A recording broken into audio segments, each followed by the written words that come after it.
You know Gray Bar for electrical parts, but there's one more thing you may not be thinking of us for that can help maximize your next project's total value. Our pre-project planning services are designed to help you win the bid, save on labor costs, and keep your installers productive across your entire build. The sooner you call us, the better. Because when we're there from the beginning, we can anticipate your needs and help you solve problems before they become problems. Yep, Gray Bar does that.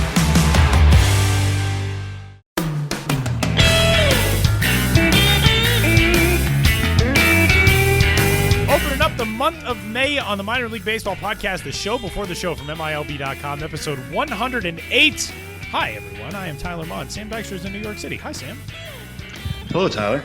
How are you? I am fine. How are you? I'm good. I'm good. Happy May. Hey, you too. You too. It's, May is a good month. May's always a good month. May is like, there's always good stuff. Like when you were a kid, like you'd start getting excited to get out of school in May. And, you know, it's like the first time where like more days than not, at least where I live, more days than not are going to be warm. So that's a positive. I always love May. It's the first full month of baseball. It's funny you say that because right when I said it, I was thinking like, I have nothing for May. I really do not have anything for May. Yeah, it's like very neutral, but it's like very neutrally positive.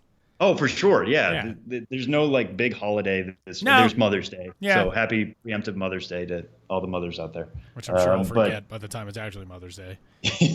maybe this should be all of our reminders. Yeah, but, true. I just don't have this like one thing about May other than that and like some person, my parents' anniversary, things like that. But it's just, things are in bloom. Baseball season is in full swing. We can talk about things without having to add caveats of small samples anymore. We're a month into rejuvenation, all that crap. It's like a Seinfeld episode. Yeah, baseball included. Exactly. Everything's there. Well, awesome. Let's get started on episode 108 of the show before the show. Before we do, you can get in touch with us, podcast at MILB.com. You can rate, review, and subscribe to the show on iTunes and on the Stitcher app, wherever else you find podcasts. You can also catch up on all of our past episodes, those places, and at MILB.com/podcast. And we will head right into three strikes for this week's edition. Month number 1 in the books in 2017. We have wrapped up, not with our first full month, but with our first month of baseball for the minor league season in 2017. It had a lot of standouts, had a lot of interesting individual performances, single game performances, some good stretches from a lot of top prospects, some guys who have already seen major league time, some guys who have very unexpectedly already seen major league time. But Sam, when you look back at the month of April, who stands out to you? One player, one pitcher, players of the month for April of 2017 to get this season underway. Yeah, so I want to stipulate that this is not necessarily prospects purely. I mean, that's normally who we kind of favor here is, who was the top prospect performer, that kind of thing. Not going to go that way, and that'll make sense when you hear about my hitter of the month, which was Jamie Romack at AAA El Paso. If you followed the PCL at all the last couple of years, you probably know Jamie Romack's name. He's been in the PCL every season since 2012, I believe, playing for Omaha, Memphis, Albuquerque, Reno, and now El Paso, first year there. He's hitting .367 with a .412 on base percentage and .844 slugging percentage, which results in a 1.257 OPS, 11 homers, 1 triple, and 8 doubles. So most of his extra base hits are leaving the yard, which is just fascinating. 25 RBIs in 23 games. If you look at him through the prism of the WRC plus stat, which you can find on Fangraphs, not necessarily something we always use for the site, but can be helpful in terms of boiling down offensive performance to a single stat and treats it, it adjusts for league and not necessarily level, but it adjusts for league. So even in a league like the PCL, where offense is happening all the time, it's a big offensive league. He still has a 226 WRC plus, average is 100. So he's well and above beyond average. That actually leads all minor leaguers, again, adjusting for league effects and all of that. So just having a monster year there in El Paso, 31-year-old, obviously on the old side. This is something he almost needs to do if he's going to force his way to the Padres. He signed a minor league deal with them all the way back in November. It's a minor league deal. He got an invite to spring training. but he's not on the 40-man, just kind of there as roster filler. But what we know of the Padres right now, obviously they're kind of gunning for the first overall pick next year. Not exactly a team that's looking to push too hard. So, let's say something comes up with them on the infield. They need the help. Romack at least is performing well enough to get that look. He's got 27 games in the majors in the past. Maybe he kind of forces his way there. He's played mostly first base with the Chihuahuas, 18 games there. 2 games at third base, some games at second last year, or 2 years ago, in Reno. So this is a guy who kind of move around, but if he's going to be forcing his way to the majors, this is kind of what he has to do. So Jamie Romack, my standout hitter of the month so far. Again, not a name you necessarily know unless you've really followed the PCL, but he's certainly forcing his way there. Going the complete other end of the spectrum in terms of both age and kind of prospect status is John Duplantier with in the Arizona Diamondbacks organization. He was their 3rd round pick last year out of Rice. This year has not allowed an earned run in 20 1/3 innings. That's not exactly a soft thing. He's not exactly getting lucky. He struck out 28 batters in those 20 1/3 innings, only walked 4, holding batters to a 121 average with a 0.59 whip.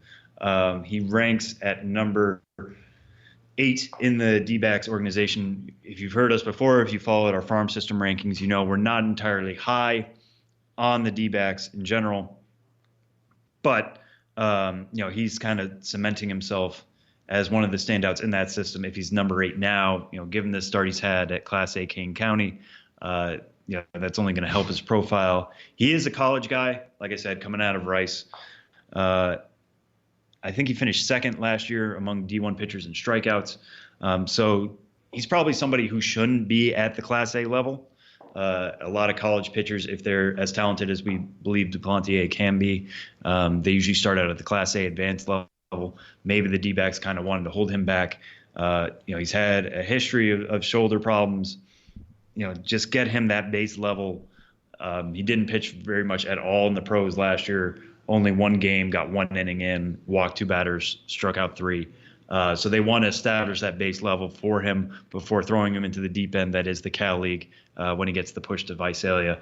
But, all you can do is pitch where you are, and he's certainly done that so far. So a guy who, was a top 10 prospect in a not great system, certainly put himself on the map in this first month, and I'm kind of excited to see, how long this scoreless streak of his can go. Well, is this streak of a 0.00 ERA. He has allowed, I think, 1 unearned run, so it's not completely scoreless. But how long he can keep this run going, and how long until they push him to Class A Advanced, as the White Sox did this week, with a high pick of their own, a high college pick of their own.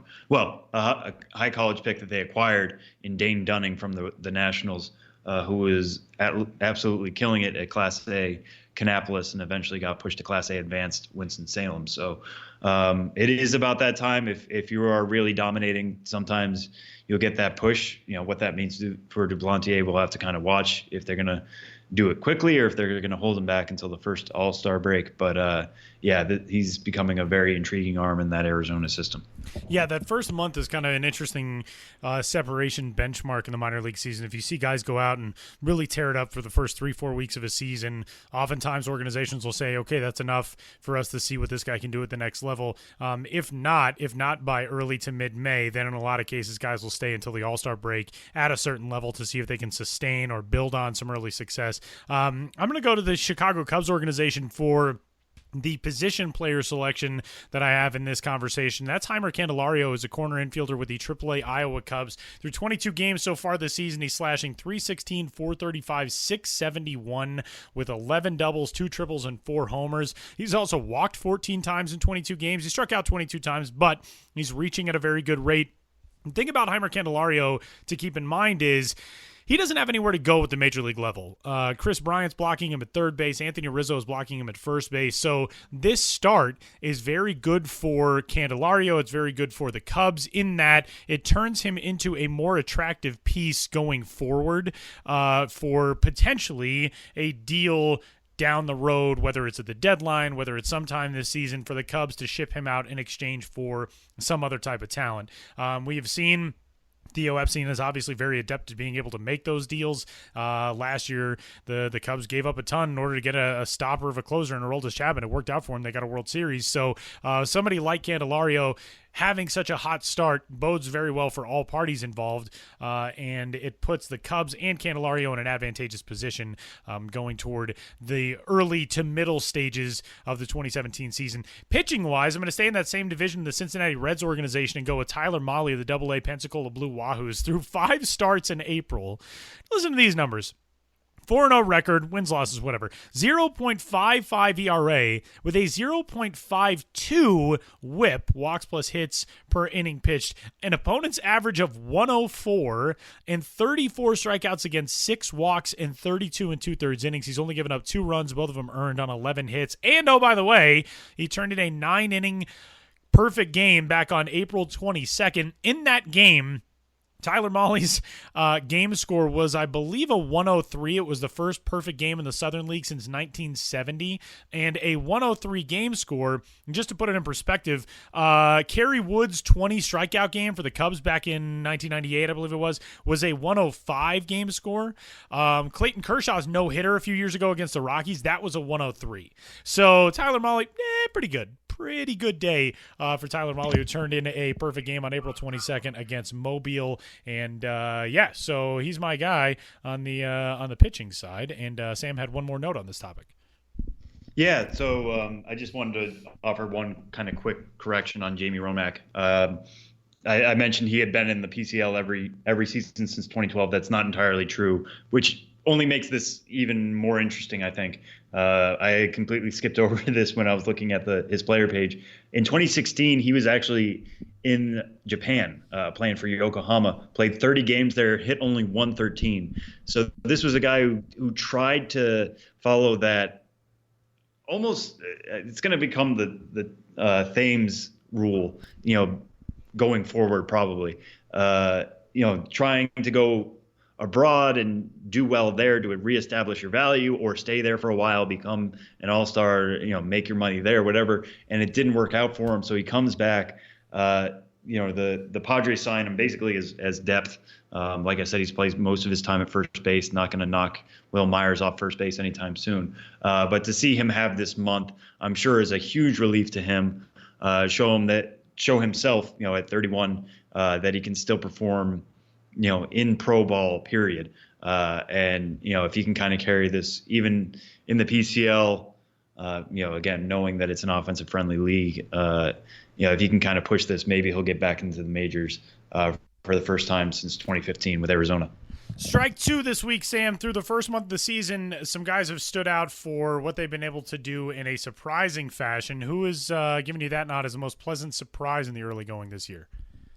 Yeah, I bring this up only because I did Toolshed on him last week. Was a fun story. Was a fun conversation with him. Is Brewers prospect Monte Harrison. If you know that name, you probably should, especially if you're a Brewers system. He was a 2nd-round pick back in 2014. Very toolsy. Basically had every tool you wanted to see out of an outfielder, out of a young outfielder drafted at a high school in Missouri. Had the bat speed that you thought could eventually translate to power, had the arm, had the speed that would work for both range and on the base paths. He stole 32 bases in his first season, and that was only over 50 games in the AZL. So it was just waiting for him to put it all together, and it never really happened. He had some injuries the first couple seasons. I think one was a broken hand bone. Going through just some real struggle, and then, not just only getting injured, but, he hit 148 at Class A Wisconsin over 46 games then in 2015, got sent back down, then got hurt. 2016 hit 221 for Wisconsin with a 631 OPS. and injuries throwing that off as well. Only played 80 games last season. Entering this season again, he's at Class A. He told me he basically talked to the Brewers farm director, just said, "What is the plan? What do you guys want out of me? Where am I going to be starting the year?" He's still only 21. He's not going to turn 22 until August. So even now, he's basically a college junior. And as we mentioned with Duplantier, some of those guys even start out at Class A. So he's still not entirely behind the curve, but the way he's been able to put together this first month has been really kind of something special. He's got a line of 315, 375, 630, 6 homers, which actually ties his career high already. The 6 homers he hit last year at Class A Wisconsin. And talking to him, it seems like they kind of worked on his stance a little bit. They added a leg kick. He says he's seeing the ball a lot better. It's able to get him in a lot better rhythm, which if you ever talk to a hitter, it's that rhythm that really, when they can get all the parts moving towards the ball in a way that feels like it clicks, that's a big thing. He said that work started last year in instructs. This year it didn't take until I think it was 0 for 4 with 2 strikeouts in a spring game where he's like, okay, everything felt right there. The results didn't matter. He was just happy that everything felt so right. And then the next day, he homered. I think he had 4 hits, he told me. So he's a guy you're starting to see all the things click. That bat speed's translating now to power because he's making better contact. He's making more regular contact. We'll see how this goes forward. Again, he's only at Wisconsin.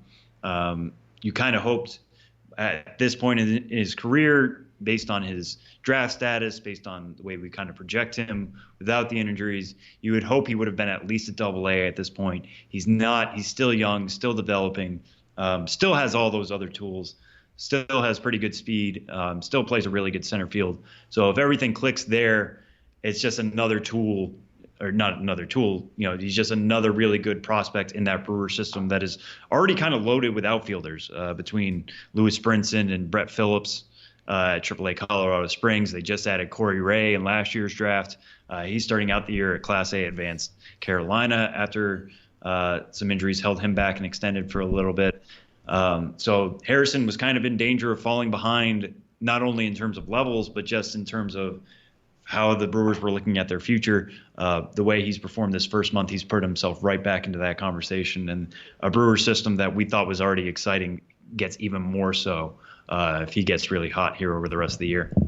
I'm actually going to go in the Brewers system as well with the 8th-ranked prospect in that organization, Brandon Woodruff, the right-hander who was with AAA Colorado Springs this year. Brandon Woodruff has been outstanding out of the gate for the Colorado Springs Sky Sox, and that was such a strange affiliation change. The Brewers got kind of left in a spot where Colorado Springs was the last AAA affiliate available a couple of years ago through some realignment with player development contracts, and so, that's going to be a question mark for any organization sending its pitchers to Colorado Springs, and it was a Rockies affiliate for so long, and that seemed to mirror things well because the Rockies knew their pitchers were going to have to deal with unique circumstances at the major league level, so they didn't deal with having to jump them over Colorado Springs, anything like that.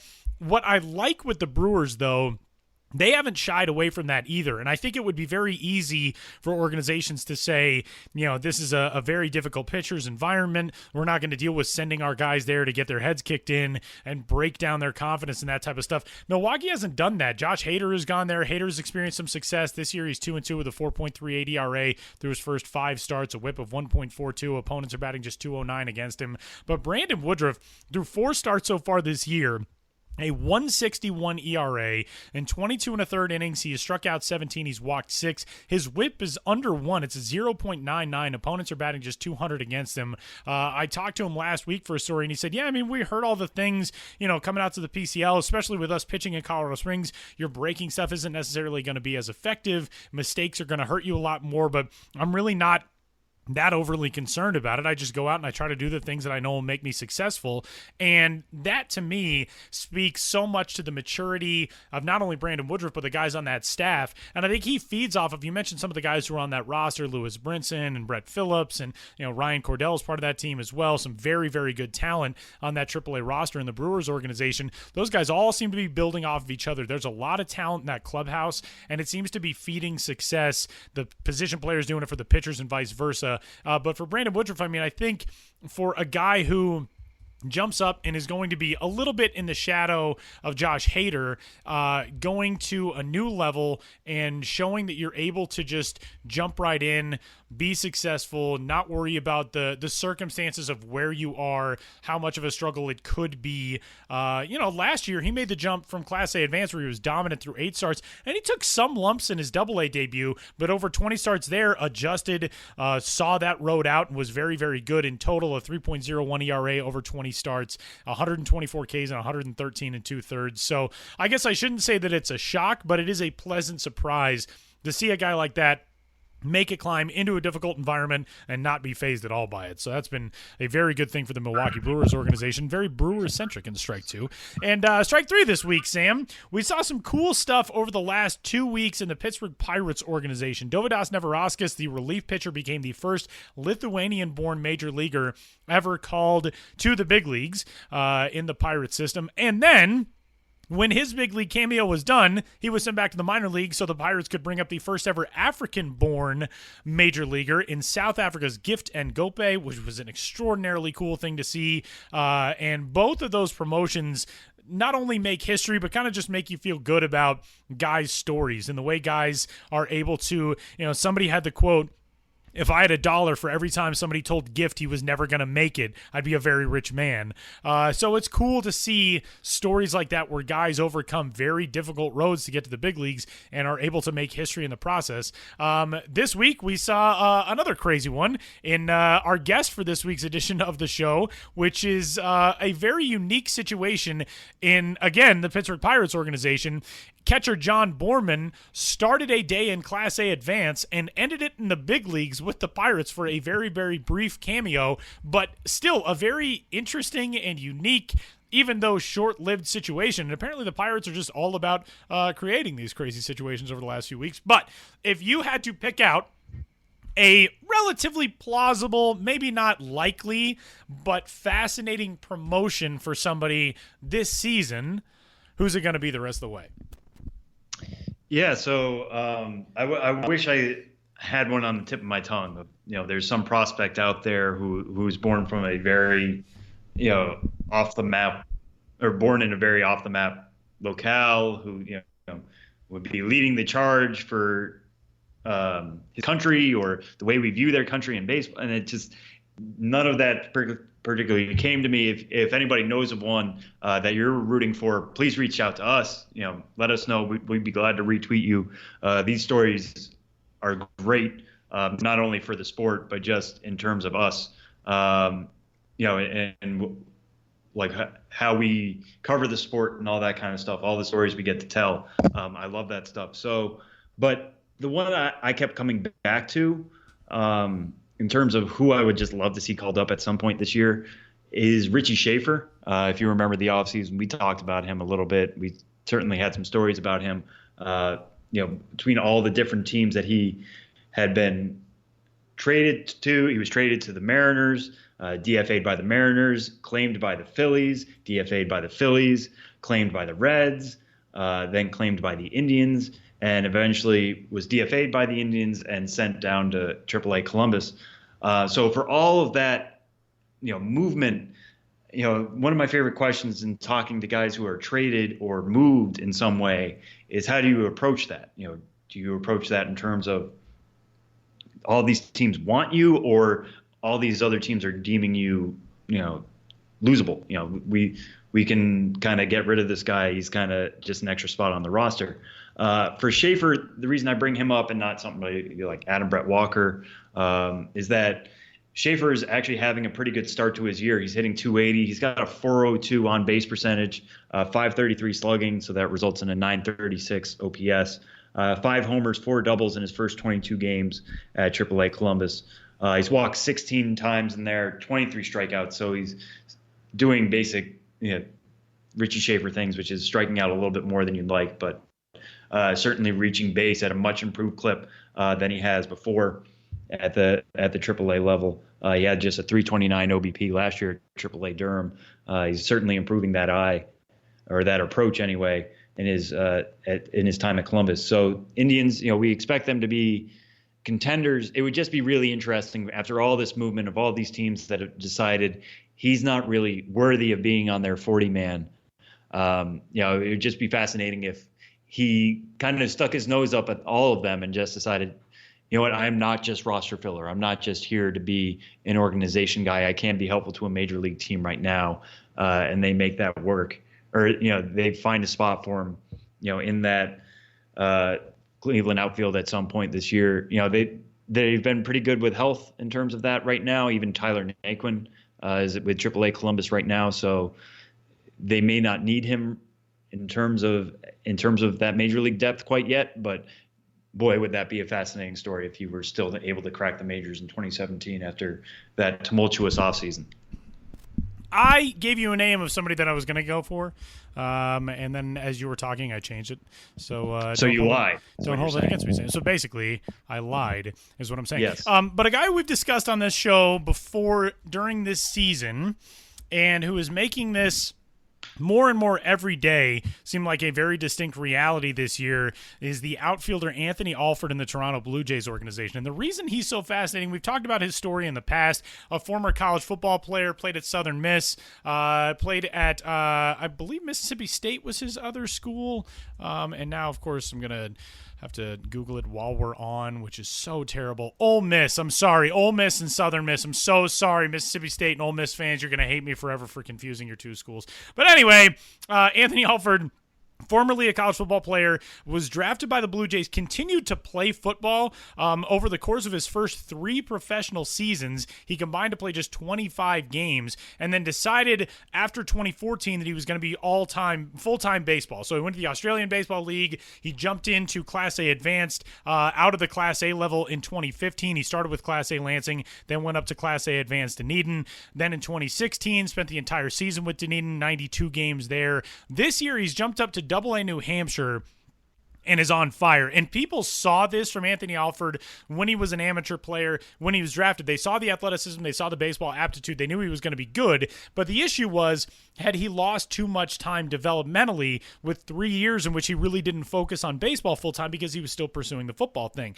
So it was going to be a tough and a pretty steep curve for Anthony Alford, but he has blown up in 2017. And I think what's so cool about that is the story now goes from, has this guy missed too much time, to this guy's right on track. He's 22 years old at Double-A, and he's playing extraordinarily well. So can he help a struggling Blue Jays team this season maybe get something figured out to start getting on a little better track in what is an extremely difficult division? That is a really cool story just because of Anthony Alford being such a rarity now. We have so much single sport specialization, which, that's a topic for another podcast. But for somebody to have gone the baseball and football route and then decide, okay, I think I've made my choice, I'm going to go with one, and then all of a sudden take off over now his 3rd season, really focusing on baseball full-time, is really cool. So Anthony Alford, maybe there's a shot for him at some point in 2017, although I'm not sure at this rate that it'll be in a circumstance where he's helping the Blue Jays push for the playoffs necessarily.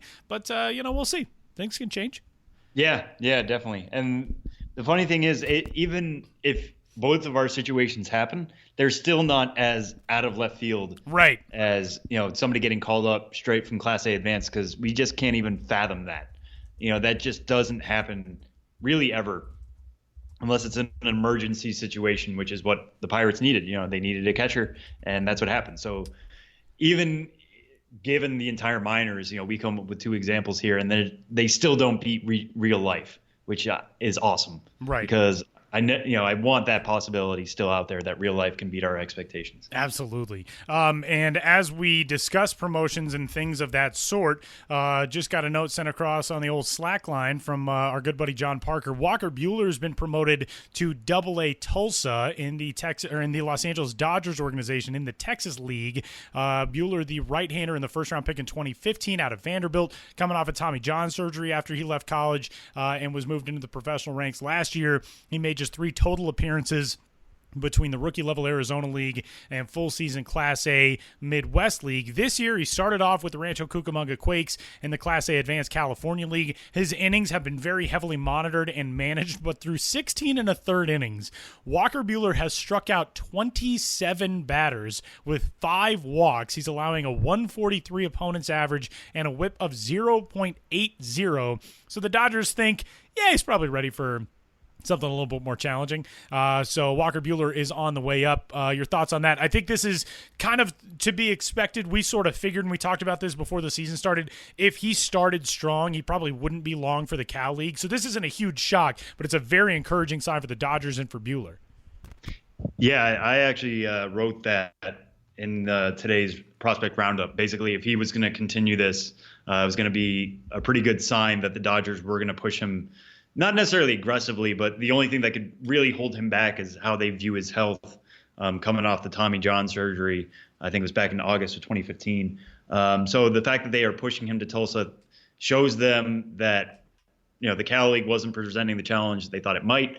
They're still going to really monitor his innings. I think he only hit 65 pitches in this latest start, going 3 2/3 innings. So, what does that mean for his pitch count at Tulsa? We'll have to kind of keep an eye out on that. But, all the reports we have on him, the stuff could probably play at the major league level right now if they wanted to move him to a bullpen role. That's not how they view him. They view him as a starter. But this aggressive push could mean, if they kind of see him on this track to move up quickly like this, maybe if they do really monitor his innings and keep it low, maybe we see Walker Buehler and Chavez Ravine by the end of the year. So, what were a lot of question marks, they stay question marks, but this promotion gives us some answers right now. Pretty cool. So that is strike 3 for this week's edition of the show before the show. Coming up, we're going to get a perspective on what it's like to be called to the big leagues from the Class A Advanced Florida State League. John Bormann, a catcher in the Pirates organization who became somewhat of a celebrity this week, will join the show to discuss his wild and crazy week in the Pirate system and making that jump up to the big leagues for what right now is a cup of coffee, and maybe one day he'll look back on as just the first taste of a long major league career. John Bormann coming up next.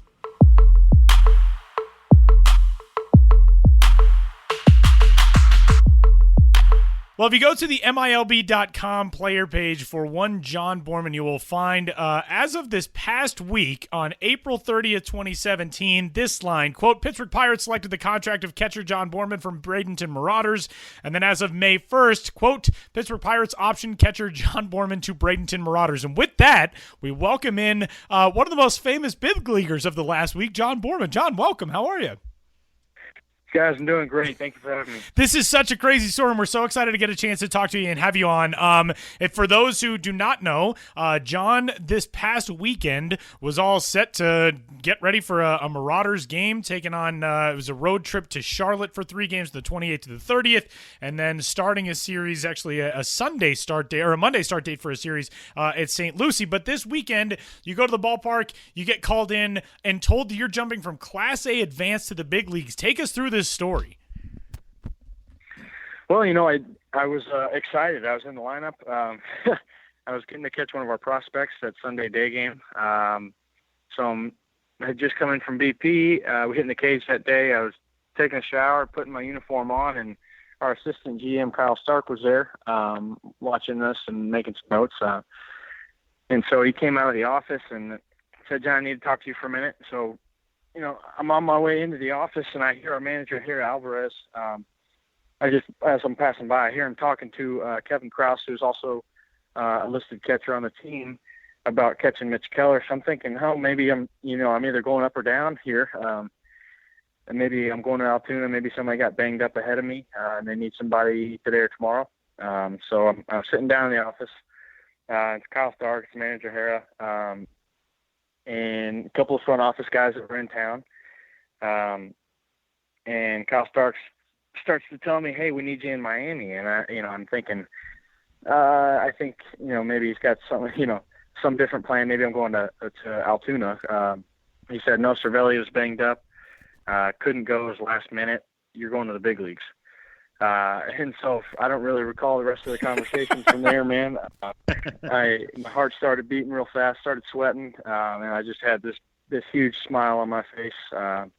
Shook everybody's hand in there and booked it over to my locker that we had and started packing up all my stuff really fast. And here Alvarez came out and made the announcement to the clubhouse that I was going to be a big leaguer, and the place just erupted, man. It was awesome. I started getting everybody hugs, and at that point I started having tears rolling down my face. Just because it was such an emotional moment. Guys were so happy for me, man, that some guys were crying with me, and it was just a great experience. And what was that drive like? I mean, we've read some of the stories of, you're going from, I think, the West Coast of Florida to the East Coast of Florida, trying to make it for your first major league game. I mean, that's got to be the best road trip of your life. But what was it like just getting to the park? Oh, man, it was incredible. So we got the news at about noon, and they had a 1:00 game, and that's a 3-hour drive. Well, Adam Godwin, the assistant coach here in Bradenton, they also needed him. So we hop in our field coordinator's rental, who was there to also watch us. We hop in his rental, and we make the 3-hour drive in about 2 hours and 15 minutes. I won't tell you how fast we were going, but yeah, we made it in I think the bottom of the third inning, and I tell you what, we were listening to it, or we pulled it up. Our phones were starting to die from all the phone calls and texts. We needed the GPS to get into Miami, and I can't make this up, man. We were running out of gas. We literally, on the way back home, 3 miles into the trip, the light comes on. Hey, you guys should probably get some gas. So we were sweating the last 10 miles. Like, man, please, we're not stopping. We're going to go out and hitchhike or something. We're not going to a gas station. Yeah, so we get there. We're not 100% sure where to go. We know we're looking for the Diamond Club. We pull into this parking garage, and they won't let us in because we got to have a pass. So we get out of the car, and I forget who comes out. Somebody came out with the clubby, and they're waving at us. They came over to where we were. They said somebody's coming out to get us a pass to park the car in that garage right there. And I hopped the fence and hustled into the clubhouse. And so I meet Bones the clubby in the clubhouse. He's got all my uniform and everything laid out for me. I hustle over, set my bag down. I start to change, and Greg Johnson, I believe is his name, comes over with the contract for me. So as I'm changing, I'm signing a contract. I it's probably the worst signatures of my life, but it doesn't really matter at this point. So I'm signing the contract, and I'd say within 3 or 4 minutes of me being in the clubhouse, I was heading down the tunnel into the dugout. So where were they in the game? So you get there, obviously it was a 1:00 first pitch. What was are you alone in the clubhouse at that moment? Like, what was the game scenario? So I walk into the clubhouse, and Danny Ortiz is in there. The guy optioned to AAA to make room for me. I think there were a couple guys in the training room, but really there was nobody in there. They were in the third inning already, so I got down there in the fourth. I don't really remember the fourth inning at all, just because I walked down the tunnel and run into Tom Prince, who's the bench coach, who I knew pretty well. He was our field coordinator last year, so I spent a lot of time with him. Shook his hand, said hello, and he told me to go say hi to Clint, so I hustled over to say hi to Clint, and then I went back to Princey, and he instructed me to go talk to KB, the first base coach, Kamir Barti, or Joey Cora, to get the signs. And then I hustled back upstairs to get signs from Cervelli that the catchers were using, who was in the training room getting some treatment. And then I ran back down and just started to soak it all in, man. I looked around for a while, had a chance to sit down between Jameson Tyon and Frazier and Class now, those guys that were on the bench. Get to have a little conversation with them and soak it in. The park's incredible in Miami. I don't know if you guys are familiar with it, but that's state-of-the-art stuff. There's a reason the All-Star Game's being held there for sure. But a little different than the FSL, is that what you're saying? A little different than the Florida State League? You got that right, man. For many reasons. Our manager, my first manager in pro ball, Edgar Varela, is here today watching us play. He's got a new title, but he's here today. And I said, man, from Bristol to the show, because I played in Bristol, Virginia in the Appalachian League. Yeah, that's so I was just reflecting on that. Last night we're in the dugout and I get the day off. And I'm looking around, there's probably 45 people there. And then just yesterday I was playing in front of, I don't know how many, 25,000 probably in a dome. I mean, it was quite a change of scenery. Well, you did get a chance to pinch hit in that ninth inning. You got your one at bat. They at least made it worth your while to hustle across the state like that. What are you thinking when you're stepping up? What is that conversation with Hurdle like, saying you're going to be hitting this inning? I mean, just take us through that one piece of action you got to see. Sure. So it's the bottom of the eighth inning. I'm putting my stuff on because Stewart is up to bat, and I'm going to pick him up between innings to go warm up the pitcher. And McCutcheon is sitting next to my stuff. Gift Ngope, the first player from the continent of Africa. You guys might have done a story on him. Yeah, we were actually Josh just talking Harrison about him on the other side of him. Yeah, Gift, great guy. So all those guys, I mean, so I'm putting my stuff on, and I kind of make eye contact with Jay Hay, and he's looking at me like kind of making a face like, hey, you getting in there? And I shake my head. I was like, no, man, no. And then he makes this gesture to me, kind of pounds his fists together like I might get an AB. And so that was kind of the beginning of it. I ran back out, and I warmed up Johnny Barbado, who we just got from the Yankees. And I hustle back in the dugout, take my stuff off, put my hat back on because I don't have very good hair. So throw the hat back on, go up to the rail. Yeah, man. I don't have that show hair, that flow. But throw the hat back on, go up to the rail, and I can hear to my left. I hear Tom Prince say, "All right, I'll tell him." I'm like, "Oh man, here we go." And then I see him out of the corner of my eye walking up, and he says, "Hey, you're gonna hit in the ninth." And so from there on, I hustled over to grab my batting gloves and. I got to wear a one flap helmet, man. I'd never had one of those on before. That was quite an experience as well. Feels That's a little awesome. different, but grab my stuff and I head down into the tunnel. And I don't know why, I didn't even think to go to the cages to get some swings in and actually see a moving ball. But grabbed my bat and just took probably 30 dry hacks in the tunnel, make sure I was loose. And then come back up. He wasn't sure where I was going to hit in the lineup, but he goes, "All right, hey, you're going to hit third." And so I walk over to the lineup card to see where we're at, and he counts it out for me. 1, 2, 3. He goes back up to the top of the order, hitting for Harrison. And man, it was awesome. I was asking him, Tom Princess is, before I got up to the on deck circle, I said, "Man, what do you got for me?" And he said the coolest thing, man. He said, "Just listen to him call your name." And awesome. That hit home for me, man. Yeah. I mean, so I'm on the on deck circle. I'm kind of relaxed now just hearing that. I really didn't care what happened. I mean, it would have been great to get a knock in the bigs, my first AB, but just to get on the on deck circle, get loose there, get my timing down. And then, Jose Ozuna, who just got up to the big leagues as well, making a huge impact. Hits a double in front of me, so I'm in an RBI situation there. So I'm walking up, and I'm zoned out. I don't really see anything. I'm just listening to the PA announcer, and he goes, pinch hitting, making his major league debut, number 64, John Bormann. And I don't know how many people clapped or whatever. It doesn't matter. I heard a little roar. That counts. But AJ Ellis did the coolest thing. He walked out for me to the mound. And he gave me that moment at home plate by myself. Just the respect was unbelievable that I received right there.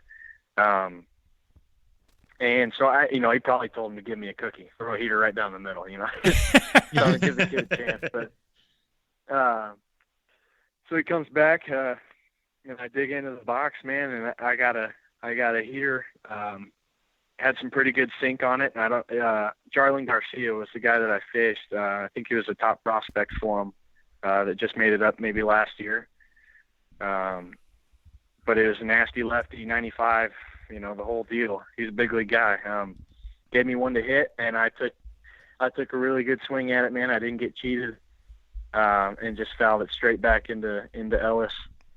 And then I had some really good takes in there. I was proud of the takes. Some really, really close balls. I got myself into a 2-1 count and just expanded down just a little. I was sitting heater. I got the heater, and I wasn't gonna look at those. And then 2-2 count, threw me a change up that, I don't know, man. You can look at the film, but it probably moved 2 feet in my eyes. Of course. It looked good, but I waved at it in strike 3. But I got my big league AB. I got to play in the big league game. I got a stat that's going to go in the baseball almanac. But I walked back to the dugout. Probably the best I've felt after a strikeout for sure.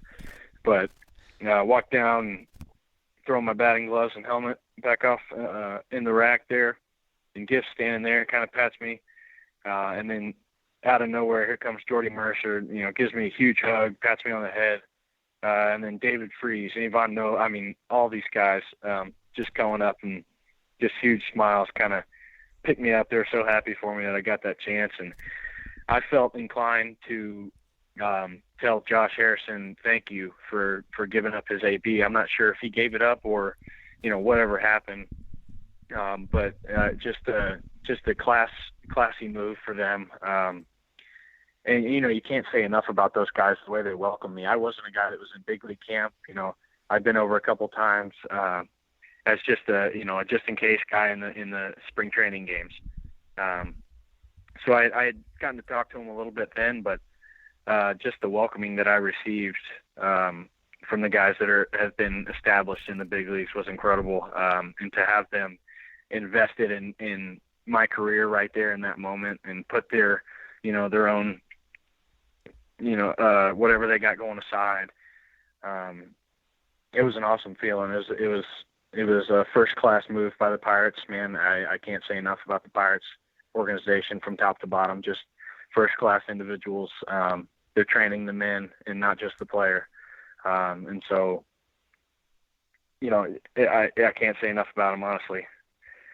That is incredible, man. I mean, just the AJ Ellis component of that story alone gives you goosebumps for a lifetime. And for you, John, at this stage, and now it's a circumstance that puts you on the radar. I mean, you're a 40-man guy now, and the Pirates obviously know what they have in you and know that you are somebody who could be called upon in a circumstance like that, given a very unique circumstance, but it's something that they trusted you with, which doesn't happen with just everybody. I mean, especially guys who are, only in their third year in pro ball. John was a 24th round pick back in 2015 out of UTSA, Texas San Antonio.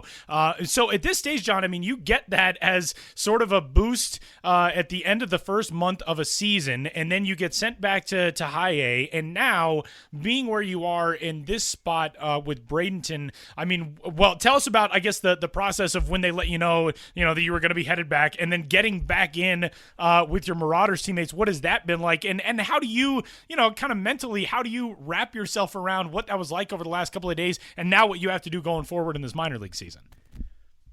Sure. Well, after the game wrapped up, had an interview on the field, and I actually was lucky enough to have my roommate last year in West Virginia on the West Virginia Power, who is no longer with the Pirates organization, but he was living in Miami, and he got to go to the game.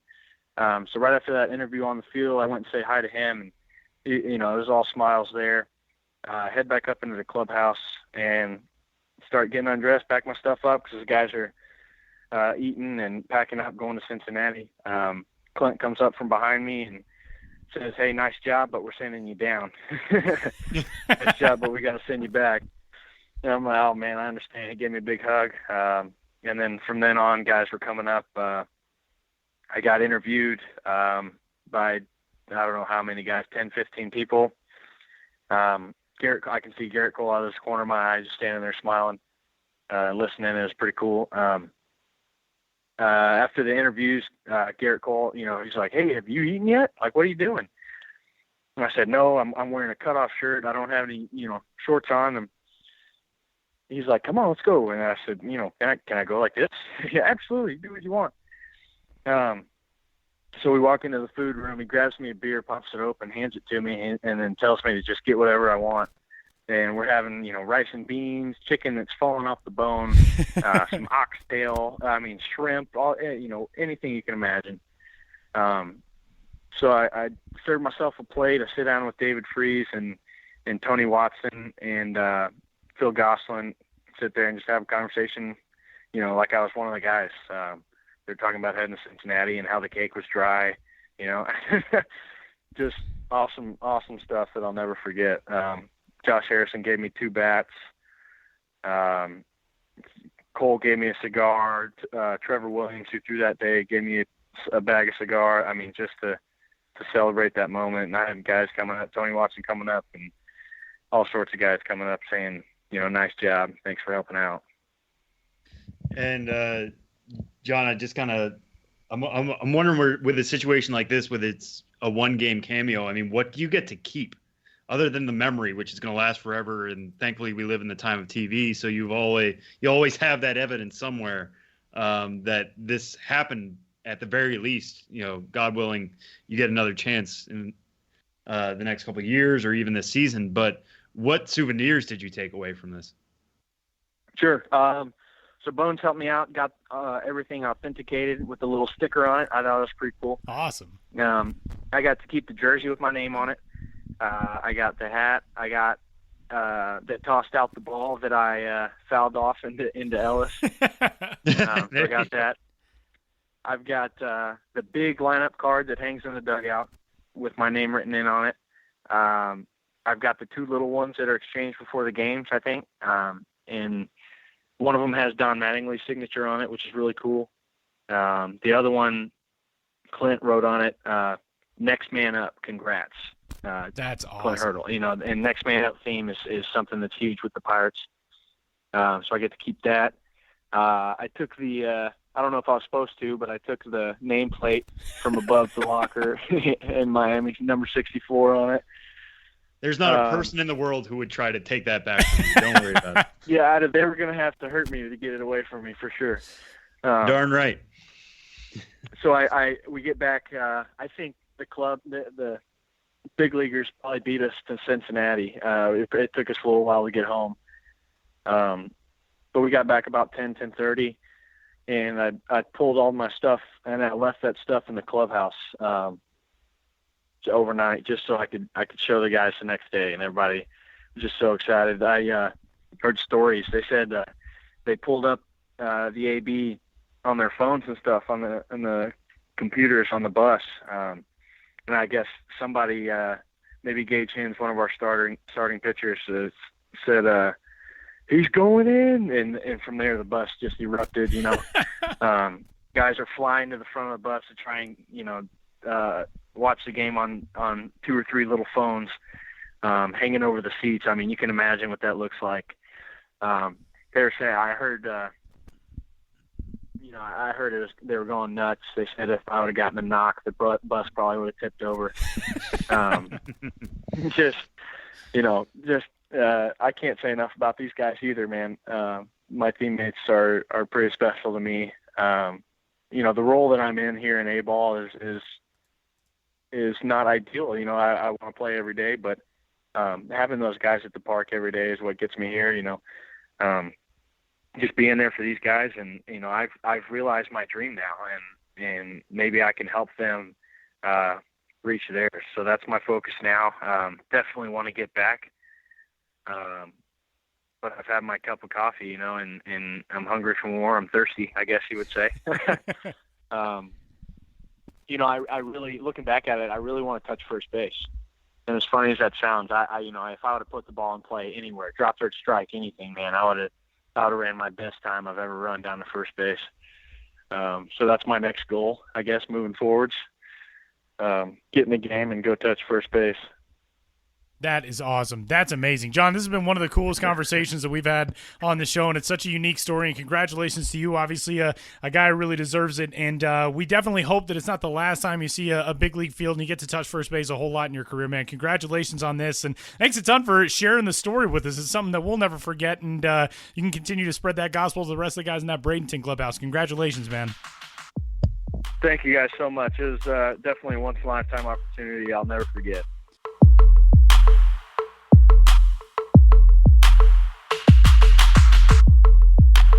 Let's move it over to the business of baseball and one Benjamin Hill. Hi, Ben. The business of baseball, Tyler, or the pleasure? Or the pleasure of baseball. Business and pleasure. Don't mix them. I mix them all the time. I'm That's about what the we do business here. and pleasure of minor league baseball for MILB.com and my That blog, is Ben's Biz Blog. what we do around these baseball parts. So let's get into it. One of the offseason feuds that we saw that led into the season, there were a lot of them this year, and tacos and bacon and yada yada. But the Round Rock Express and the Nashville Sounds, there were a lot more. I just couldn't think of them, except for the one that we're going to lead into. The Round Rock Express and the Nashville Sounds have been battling over their various country music, their respective country music stylings, and that's going to all culminate starting this week in the inaugural Battle for the Boot series. Explain. Right. This is the lead item in my latest promo watch column. It runs every Tuesday, and you can read it now on MILB.com. But yes, the Battle for the Boot, in which the Round Rock Express are playing as the Round Rock Dance Halls and the Nashville Sounds are playing as the Nashville Honky Tonks. And this is a passionate, albeit admittedly manufactured rivalry between the two teams, where they are, battling for the Music City title. And Round Rock being, right outside of Austin, they're claiming the dance halls. They're claiming a more authentic style of country music, fiddles and more organic sound, more traditional. And Nashville is obviously known for all its recording studios, its honky tonks, and home to the Country Music Hall of Fame. And the teams are sniping back and forth on social media, as teams are wont to do, about whose style of country music reigns supreme. And I wrote all about it. But it is going to be played out on the baseball field, as these things often are. It's a 2-game home-and-home series, and the first one is in Round Rock on Saturday, and then another one in late June in Nashville. And if one team sweeps the series, they will win the boot. And if the teams split the series, then a social media vote on Twitter will somehow decide who gets the boot. And I guess the team that wins gets the boot, and the team that loses doesn't get the boot, which is the opposite of how things usually go. But you know how it is in minor league baseball. So to sum it all up, Round Rock Dance Halls versus the Nashville Honky Tonks. They have specialty logos and caps that my power of description will not give you the imagery you need in your head. But check out the article. Look it up online. Pretty cool looking country music themed duds for both teams, and both teams have a history of doing country music themed promotions. The Express have done several country music bobbleheads, including a Willie Nelson one a couple years back. The Nashville Sounds have the Country Music Legends race, in which mascots such as George Jones, Johnny Cash, and Reba McEntire all race. Right, yeah. So they there's a history with all this, and it's all in good fun. So there you go. So when we say they're going to get the boot, like is this like a college football rivalry thing where there's physically? That's exactly what I was thinking about it. Yeah, I believe there is. I don't think it exists yet, because this won't be decided till the end of next month. I have not seen any literal boot, but in battling for the boot, I think there will be a boot trophy. And let's assume that maybe this goes on beyond 1 year, and the boot can go back and forth between locales as necessary. There's a tweet from the Round Rock Express to the Nashville Sounds, which they make a comment. Please tell us more about the authenticity of your country roots. And they have 4 pictures of people that I don't know. But one of them is Taylor Swift. She's from Pennsylvania, right? So why? Like among the celebrities that I can't stand, my feelings about Taylor Swift are very well known. But I don't get how the Round Rock Express are going to claim her, and also the Reading Phillies are going to claim her, and also pick a side, Taylor Swift. High school is tough for everybody. Tyler, that was a really good rant, but the Round Rock Express are tweeting pop stars who have Nashville roots saying we're authentic and you, Nashville, are not. Round Rock Express are not claiming Taylor Swift. They're using the likes of Taylor Swift to say, Nashville, your style of country music is not authentic. Okay, I apologize, Round Rock. I got carried away with my feelings about Taylor Swift, and I apologize. You didn't in any way deserve that. In Nashville, now you're on notice. But no, it's cool. And we've seen so many of these things come up this year. There's the Hatfields and McCoys rivalry in the South Atlantic League. We mentioned the tacos and bacon between the Fresno Grizzlies and the Lehigh Valley Iron Pigs, 2 teams that don't play on the field but are still going to have a feud over social media. And through kind of a branding campaign with Brandiose. And but this is interesting. This is sort of a new wave thing in 2017, it feels like, Ben. And a lot of teams are kind of glomming onto this thing of, I don't want to say inventing rivalries, but coming up with sort of cross-promotional ideas with other front offices, which is new. Yeah, I mean, we're just seeing this emerge, and you gave a few recent examples, and that's about all there is. I think this is kind of an extension of teams finding success with the one-night-only rebrandings based on the food items or what could have been night. And I think a natural extension of that is to say, hey, if we have an opponent who's a natural rival for us or even an unnatural rival, what are ways in which we can do this as a joint effort in which our identity for this night or nights in question actually plays off of the opponent and isn't just us doing something ridiculous while we play the opponent in their normal jersey. So why not get both involved, have both teams be able to hype it up, make it a home and home series or over the course of several series, and just have more engagement and more life to the promotion overall. So I think we'll see more of it as time goes on. I think it just comes down to everybody grew up with wrestling. I think it just sounds like such the taunting going back and forth. It not only with this, but like even going back to opening day with, what was it, Rochester and Syracuse, they had like the sniping back and forth between Twitter accounts and front offices, and that's even a new thing, right? Even when like not necessarily like, here's a jersey we're going to be wearing and you're the bad guys and we're the good guys type thing. It's even like gotten to that level. Well, I think Twitter has made it so easy to do that. Yeah, you're right with the pro wrestling and the fact that sports rivalries, some in minor league baseball and otherwise, obviously go back very long periods of time. But I don't think there's ever been a medium better than Twitter that makes rapid fire back and forth so easily in terms of you can make enemies with people you shouldn't be enemies with or just create rivalries out of nothing. And I think teams have had a lot of fun with that. And clearly enjoy going at each other when it's all in good fun, and maybe sometimes when it isn't. Like today, the Toledo, the Toledo Mud Hens today, unveiled their Sgt. Pepper jerseys, and it's going viral right now as we speak. Drop everything and take a look. It's the 50th anniversary of Sgt. Pepper.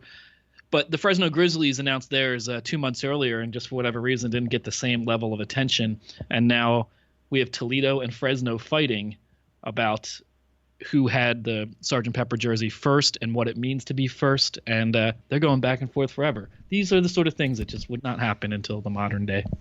I don't think the Beatles or the baby boomers could possibly understand what they have wrought. They have wrought so much, and the reckoning is happening now. Well, there's a lot more in Promo Watch this week. May 4th is coming up, of course, so there are a lot of Star Wars-themed promotions around May the 4th be with you. Cinco de Mayo is coming up as well, and one cool thing the Frisco Rough Riders are doing, they are, for a night, changing their names to Los Jinetes, which means the Riders, I believe, in Spanish. And we've seen that a lot in other sports where teams, it's happened a lot in Major League Baseball, but in the NBA as well, teams will take on the Spanish name, the Spanish version of their team name for either a Latino American Heritage Night or something like that. And Frisco will be doing that on Cinco de Mayo, which is cool. And there's a lot more stuff up on Promo Watch for this week as well. But Ben, last week we talked about your inaugural road trip of 2017, which continues bearing fruit on the blog and on the site. And you got a chance to tell the story of Frisco's Ambassador of Fun, and Frisco was road trip number 1. Tell us about Michael Gruber. Groobs, correct? Yeah, Groobs. This is kind of a weird story, but Michael Groobs Gruber is sort of a cult celebrity in the Dallas-Fort Worth Metroplex, dating back to his days on a popular sports talk station, 1310 The Ticket, where he was a board operator and sort of cult figure to the station's many listeners. Based on that, he built up a social media presence, does DJing at Dallas Stars games, and just is a goofy man about town in the Dallas sports world. So the Frisco Rough Riders have made him their ambassador of fun, and he's there every Thursday. Thirsty Thursdays or Groovy Groobs days, and the team has given away several bobbleheads of him already, including a life-size bobblehead that was rejected by the winners because they didn't want to pay the gift tax, allegedly. There are 2 Groobs bobbleheads this year, one where he's riding a centaur and the other riding a unicorn. So I wrote an article about Groobs being like, what's your deal, man? How did this come to be? And he was an interesting guy to talk to because, he's this ambassador of fun and he's really out there and goofy. But in talking to him, he was like a very soft-spoken and self-deprecating kind of guy, just kind of shrugging his shoulders and say, hey, man, I just go with it and see what happens. And pretty unique to have someone from outside the front office specifically who's a real human, a human mascot, as he calls himself, be adopted by a team to this extent and play such a role in the team's, week-to-week promotions, especially Thirsty Thursday, which are Groovy Groups days. So you can check that story out on the site as well. I did my first ever video designated eater segment, and that's on the blog, Ben's Biz blog. Probably still have a little bit more from Frisco to come. In fact, I guarantee you I do. But that's all ending soon, and the next trip is next week, and I'm heading to California. So if it's not one thing, it's another. Yeah, well, let's get into that trip to California, because you're leaving next Wednesday. You said it's a Wednesday to Wednesday trip, right? Right. Flying into San Diego, and I'm going to visit Brandiose, because they're based there. Brandiose, logo designers. Many logos have they designed in the world of minor league baseball. Many teams with two names have gotten a reputation for the snarling logos sometimes. But anyway, I'll be visiting Brandiose and looking forward to kind of seeing their operation and what it's like. And then I'm visiting all 4 teams in the California League South: Inland Empire, Rancho Cucamonga, Lake Elsinore, and Lancaster. So going to spend a week out there seeing all those sites. Follow me on Twitter at Ben's Biz. See what I'm seeing in California. Give me suggestions on what to do in and outside of the ballparks. And I'll be gone from May 10th to May 17th. And I'm sure writing about that trip well into June. And if it's not one thing, it's another. And so it goes, and on and on and on and on and on. Well, let's kind of get into the Brandiose trip just a little, like what you're kind of expecting of that, because, we talked about it beforehand. This isn't like rebranding season. And when we think of Brandiose, we think of rebrand. So what exactly are you thinking you're going to find out, or you're going to see them doing when you go to meet them? I mean, what's the kind of plan of that visit? Well, like a lot of things on these road trips, a lot is TBD. But yeah, I think I want to talk to them, get a sense of where they work every day, where these logos are actually created and brainstormed in a lot of cases after they visited the teams in question. Brandiose has done Jacksonville Jumbo Shrimp, Akron Rubber Ducks, Pensacola Blue Wahoos, Down East Wood Ducks, Binghamton Rumble Ponies. So many teams recently, they've made a huge impact on the landscape. So I want to see where they do their work, get a sense of that.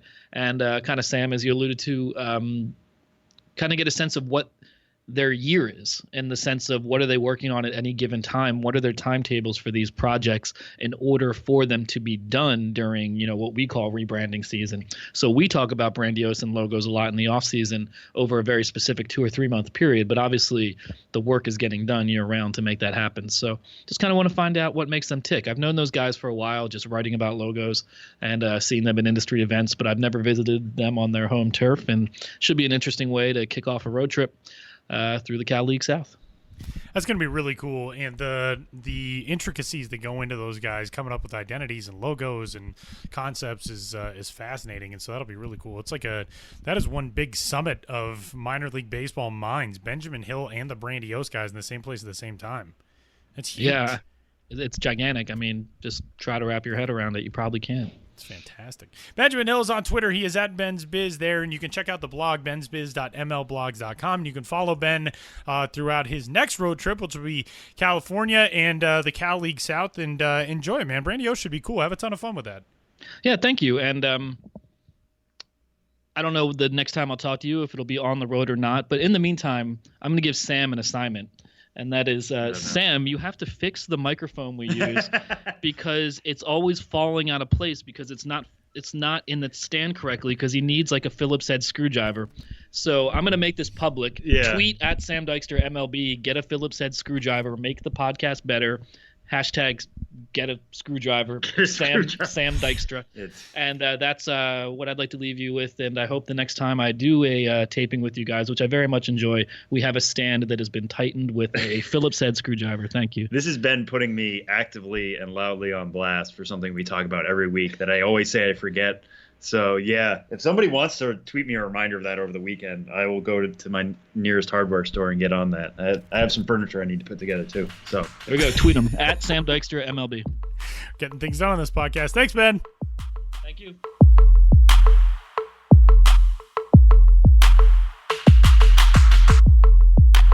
Finishing off the 108th episode of the Show Before the Show podcast. Again, a huge thanks to catcher John Bormann from the Pittsburgh Pirates organization. It was so cool getting a chance to hear John's story, and big congratulations to him on, again, what we hope is, the first of many big league career games for John Bormann, and back with the Bradenton Marauders now in the Florida State League. And also big thanks to Benjamin Hill, who is off on the road again next week. MILB.TV is your home for all the best in minor league baseball. Sam, what are you watching on MILB TV this week?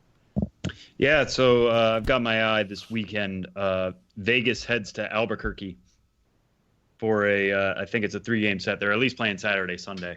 And that's interesting just because I think the Mets, maybe it's because I work in New York, maybe it's that East Coast bias, whatever, but Mets fans seem to be really down on the team right now. Noah Syndergaard, is going to miss significant time with a lat injury.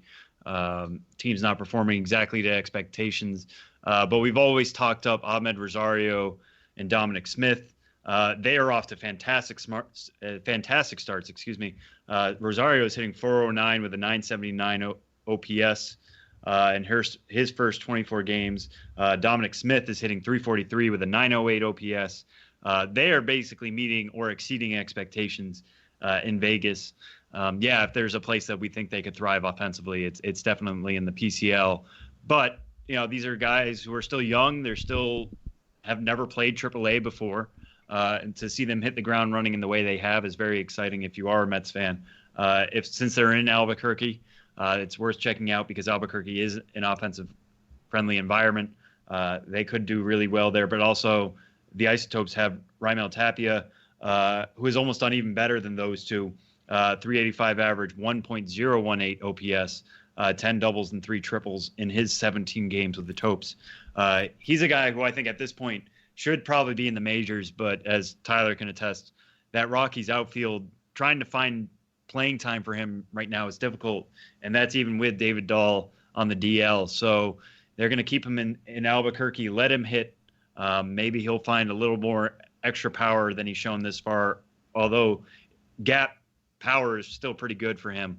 And that should be a fascinating offensive lineup. Would not be surprised if a couple games end 10-7 this weekend in Albuquerque. So that should be a fun one if you're looking for offense or if you're a down Mets fan trying to find what's next.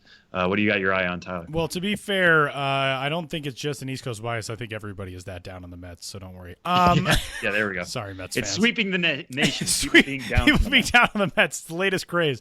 Also, one other weird note. Raimel Tapia, as Sam noted, 10 doubles and 3 triples this year. He leads his team in slugging percentage without having hit a home run in 2017, which is kind of an odd quirk. But we somewhat broke the news, although you can't really break news on a podcast. But earlier we talked about how Walker Buehler was headed to AA Tulsa in the Los Angeles Dodgers organization. And if things all are as they seem to stack up right now, the 5th-ranked prospect in the Dodgers organization will make his Tulsa debut coming up on Saturday against Springfield. There's always, we stress every week that pitching rotations are always subject to change, especially after promotions. Pitching rotations are subject to change because if Walker Buehler has a crazy travel day, if a flight gets canceled, if he ends up getting out late, whatever, sometimes they'll stack things around to ensure that he's on proper rest or a little extra rest. So it is likely Saturday. His last appearance was May 1st. If not Saturday, maybe keep an eye out on Sunday for him. But again, as always, you can check the pitching probables and everything else at MILB.com on the scoreboards page. And that's exciting. I'm excited to see what Walker Buehler is able to do at the AA level because he was so dominant at Class A Advanced to start this year.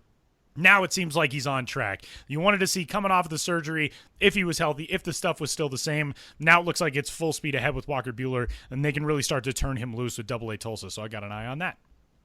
Yeah, and especially just how long they're going to let him last. If they let him get into the 5th inning, then that could be a really fun sign too.